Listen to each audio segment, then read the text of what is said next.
মামুন তুমি বলো কি বলবা বলো দেখি। সবাইকে ধন্যবাদ আসার জন্য। সবাইকে আমন্ত্রণ করেছিলাম আমার প্রিন্স কাট সেলুনে যে আজকে একটা সংবাদ সম্মেলন করব। কারণ হচ্ছে আমার জীবনের অনেক বড় একটা অধ্যায় হচ্ছে লেলা এন্ড লেলার সাথে হচ্ছে যে যে একটা ঝামেলাগুলো হয়েছে আমার, আপনারা সবাই অবগত আছেন অবশ্য। মামলা মোকদ্দমা এবং ইতিমধ্যে একটা জেলও খেটে আসছি, জেল থেকে ঘুরে আসছি। সো অনেক এক্সপিরিয়েন্স হয়ে গেছে জীবনের। তো এখনো মামলাগুলো চলমান আছে, এই মামলাগুলো নিয়ে হচ্ছে আমাদের কথাবার্তা আবার নতুন করে। যে ভিডিওটা দেখলেন এটা অনেক দিন থেকে চলমান একটা নাটক, সেটা ফিনিশিং হলো। আমরা সেই নাটক দেখে অভ্যস্ত। পূর্বে আমরা দেখছি আরেকটা ভিডিও দেখি, পূর্বে লায়লাকে যে পেদানি দিছিল মামুন, সেটা আমরা দেখি। প্রিন্স মামুন সম্পর্কিত এই আমার শেষ ভিডিও।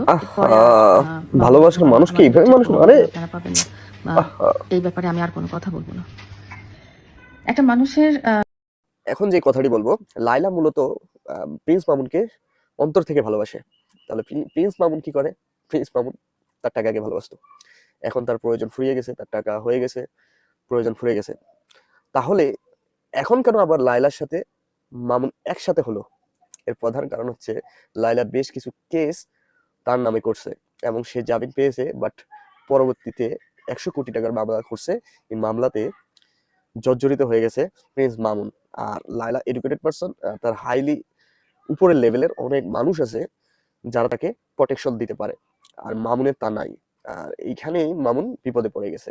আমরা জানি লায়লার বাপ ছিল একজন সেনাবাহিনীর কর্মকর্তা, তার হাজবেন্ড ছিল সেনাবাহিনীর কর্মকর্তা। মামুনের তো এই ব্যাকগ্রাউন্ডে কেউ নাই। এখন মামুন কি করবে? এই মামুন এই পদটা বেছে নিছে, এই পদে আবার এই ফাঁদে পা দিয়েছে লায়লা। আসলে কি মামুন চাচ্ছিল এটা আমরা একসাথে হই? না, মামুন এটা দেখেন ভিডিওটা আগে, আরেকটা ভিডিও দেখেন। আচ্ছা, নাকি নাকি নাকি কোটি টাকার মামলার বই একসাথে শিওর এই বই তো একসাথে হয়েছে। আমি তো বলি একসাথে আমার কারণটা কি? এই ভিডিওতে আপনারা কি দেখলেন? প্রিন্স মামুন বারবার বলছে কেসের বিষয়, কারণ কেসটা উঠাই নেওয়ার বিষয়।